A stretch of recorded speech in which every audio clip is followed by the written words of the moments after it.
Mukunda jewellery direct factory rates, no making charges. మొన్న రైతులకి రైతు భరోసా డబ్బులు వేశారుగా మోడీ గారు, చంద్రబాబు నాయుడు గారు. కొంత రైతాంగానికి కొంతగా ఊరట కలిగించింది.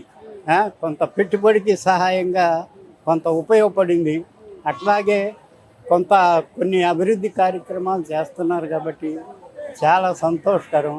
ఇలాంటి ప్రభుత్వం ఇంత మటుకు ఎప్పుడు రాలేదు. చంద్రబాబు నాయుడు గారి ప్రభుత్వం ఇంతకు ముందు కూడా వచ్చిందిగా.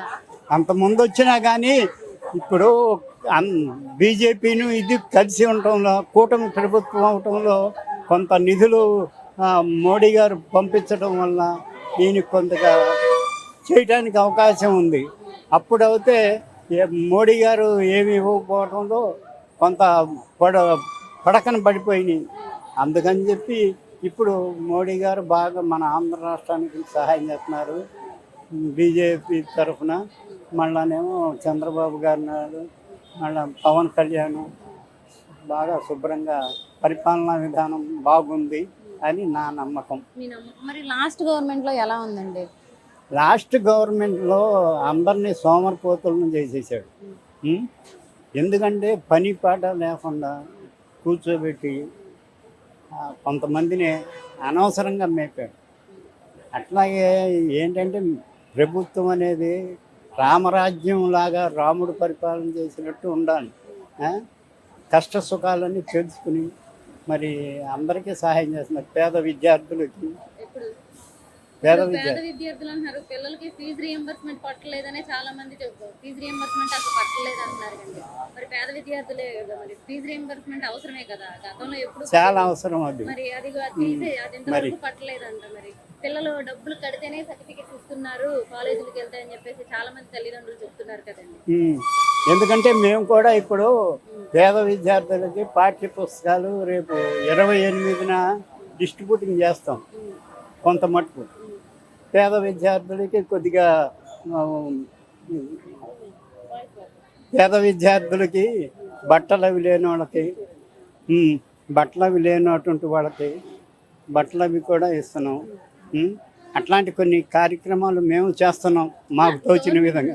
ఇప్పుడు గవర్నమెంట్ నుంచి మనకు కావాల్సింది ఏంటి? విద్య, వైద్యం కావాలి.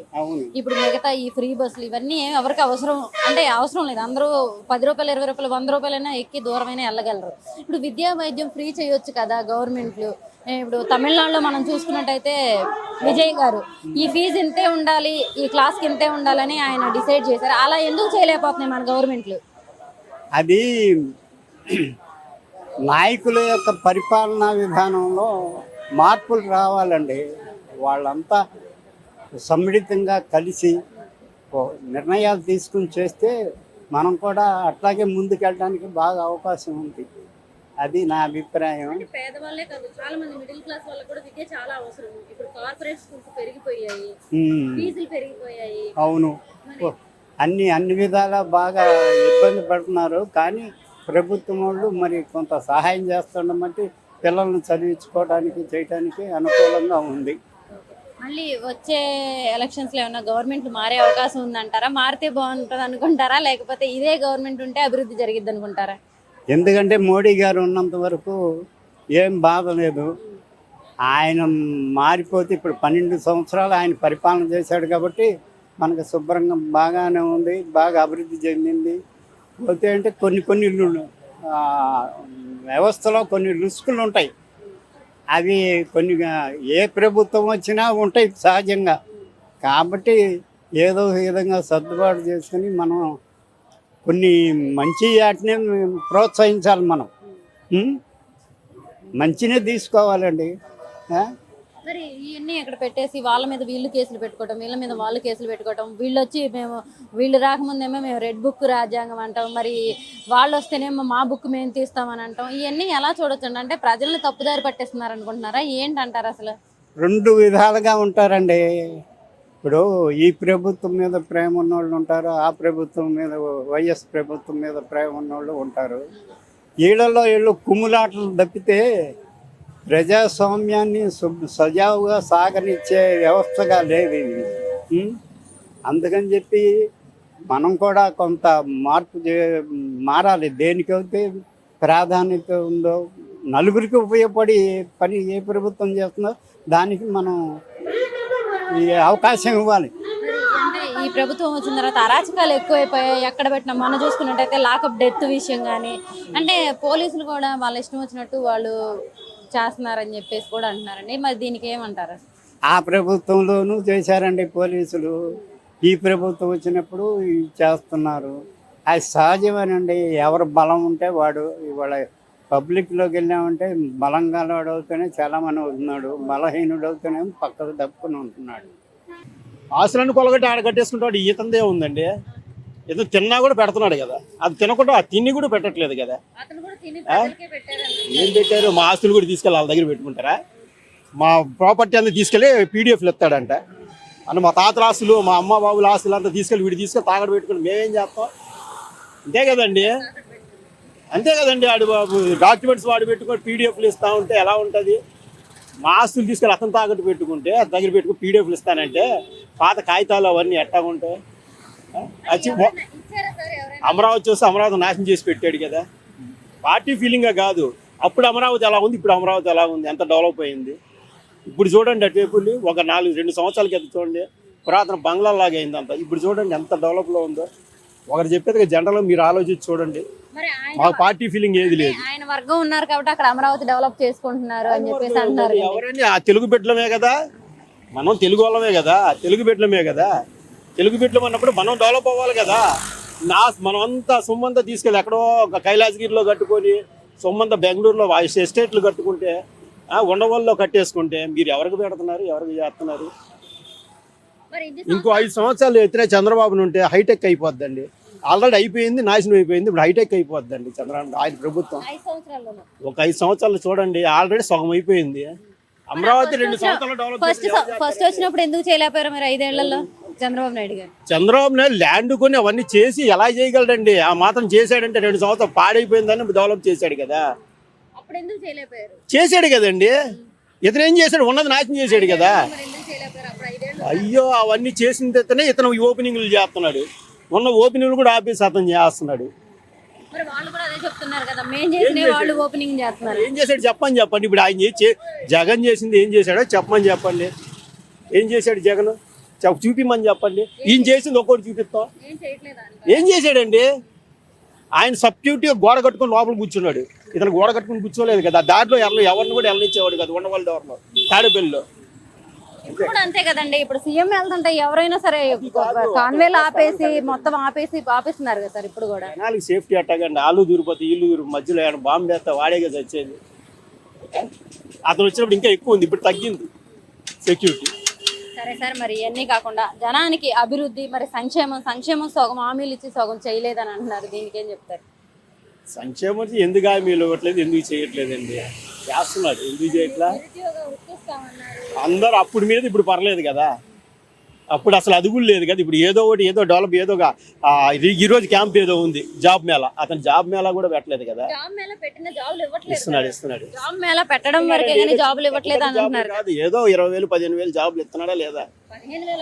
ఏదో ఒకటి నిరుద్యోగులు ఏం లేనోడికి చేస్తున్నాడా లేదా? అతను అది కూడా చేయలేదు కదా.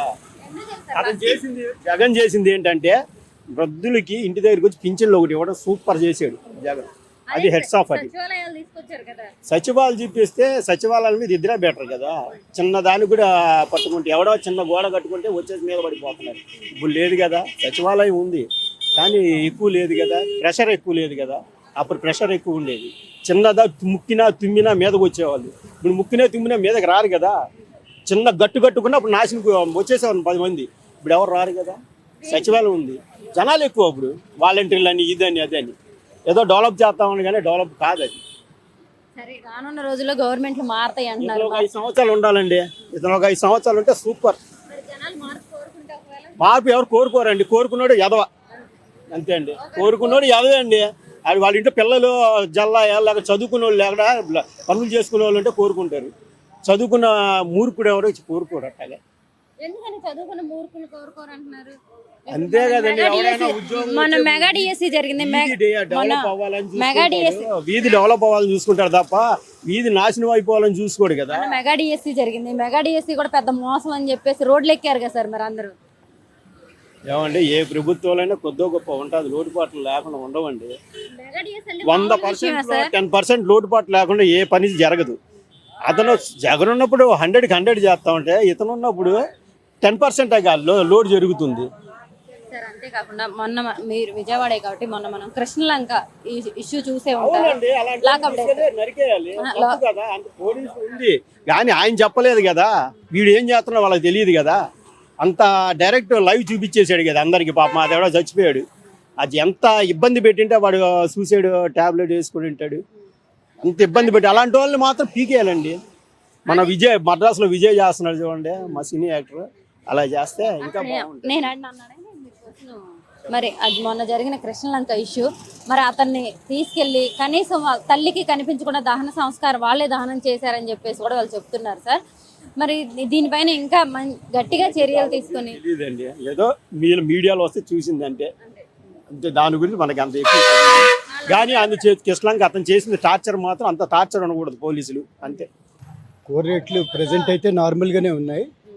మార్కెట్లో అన్నీ దొరకట్లేదు, అవన్నీ ఏమైపోతున్నాయి. రైతు బజార్కి మటుకు అన్నీ రావట్లేదు, వచ్చినా కూడా క్వాలిటీ తక్కువగానే ఉన్నట్లు అనిపిస్తుంది.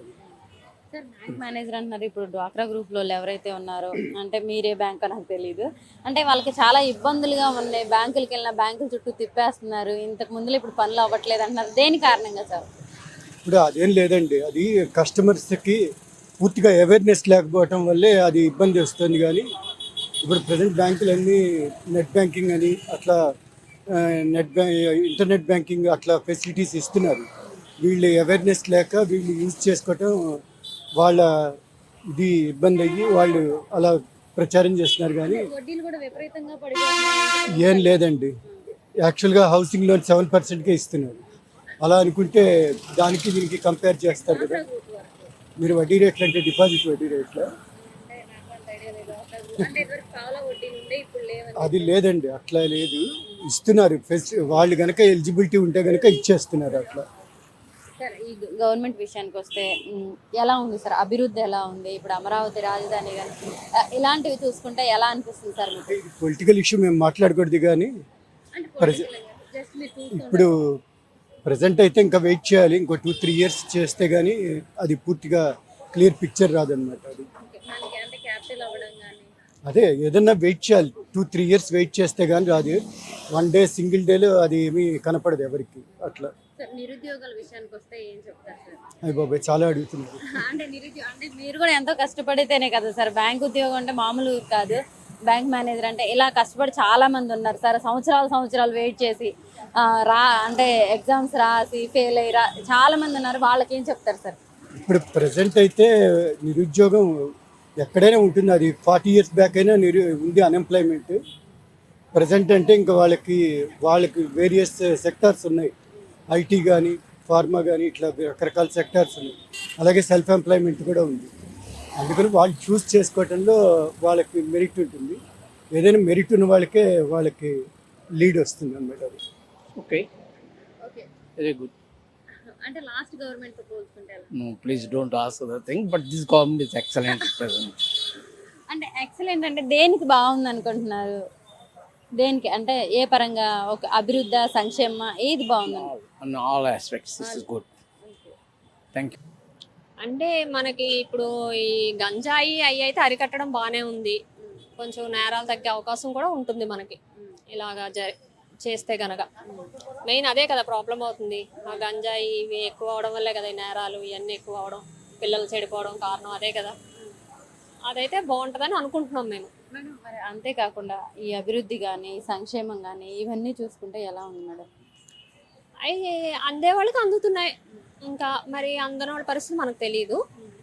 కొంతమంది బాగానే ఉంది, అందుతున్నాయి, మాకు అన్నీ బాగానే ఉన్నాయి అని చెప్తున్నారు. మరి లాస్ట్ గవర్నమెంట్తో పోల్చుకుంటే ఎలా ఉంది మేడం? బెటర్. ఎందుకని అంటే ఎందుకు బెటర్ అనిపిస్తుంది? అది మనకి తెలిసిందే కదా. జగన్ ఉన్నప్పుడు అంత అక్రమాలు ఇవన్నీ జనాలకి ఇచ్చేవి కూడా ఆపేసి అన్ని దోచేసి తెలిసిందే కదా ఎంత మనకి ఇచ్చేసారో అన్ని బాగా. అసలు గవర్నమెంట్ ఏం ఫామ్ చేయలేదు, వాళ్ళకి సంపాదించుకోవడం సరిపోయింది కానీ మనకంటూ ఏం చేసింది లేదు. ఇది వచ్చాక కొంచెం బెటర్ అని అనిపిస్తుంది మనకి. ఇంకా బెటర్ అయితే ఇంకా బాగుంటది అంతే. కొంచెం బెటర్ మరి చంద్రబాబు నాయుడు గారు ఇప్పటికి 4 సార్లు సీఎం అయ్యారండి. మరి మీకు ఎలా అనిపిస్తుంది ఆయన ఈ వయసులో కూడా సీఎం అయ్యి ఇలా పనులు చేయడం ఎలా అనిపిస్తుంది? అది చాలా అసలు మన లక్ అనుకోవాలి అది. అంతే.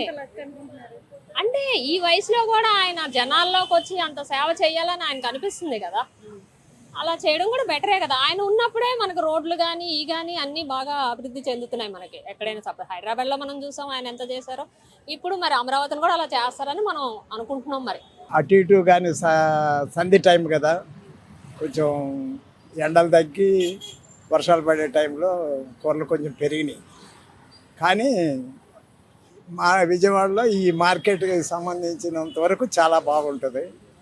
రైతులు కూడా వస్తుంటారు ఇక్కడికి, అన్ని రకాలుగా కూడా చాలా బాగుంటుంది. మార్కెట్లో అన్ని కూరలు దొరుకుతాయి, రైతులు కూడా అమ్ముతారు. మరి అంతేకాకుండా ప్రస్తుతానికి గవర్నమెంట్ ఎలా ఉంది సార్? ప్రస్తుతం గవర్నమెంట్ పాలనాబద్ధంగా చక్కగా చేస్తున్నారని నా ఉద్దేశం. ఎందుకంత చక్కగా అంటే లాస్ట్ గవర్నమెంట్లో ఎలా ఉంది? లాస్ట్ది వదిలేసాయి, ప్రస్తుతం పద్ధతిగానే చేస్తారు. ఏం బాగుంది అనుకుంటున్నారు మీరు? అంటే మీరు చూసిన దాన్ని బట్టి ఏం బాగుంది అనుకుంటున్నారు? అభివృద్ధా లేకపోతే ఏది బాగుంది? ఏదో రకంగా కలయిక ఉందనిపిస్తుంది. పద్ధతులు కొన్ని కదలికగా ఉన్నదనిపిస్తుంది. మరి అభివృద్ధి విషయానికి వస్తే అభివృద్ధి ఎలా ఉందండి? అభివృద్ధి కూడా ప్రస్తుతం బాగానే ఉందనిపిస్తుంది. ఓకే, మరి మీరు చాలాసార్లు చంద్రబాబు నాయుడు గారిని చూసి ఉంటారు. ఆయన ఎప్పుడు సీఎం అయినా ఇలాగే అభివృద్ధి చేస్తూ ఉంటారంటారా? చేస్తూనే ఉంటాడు.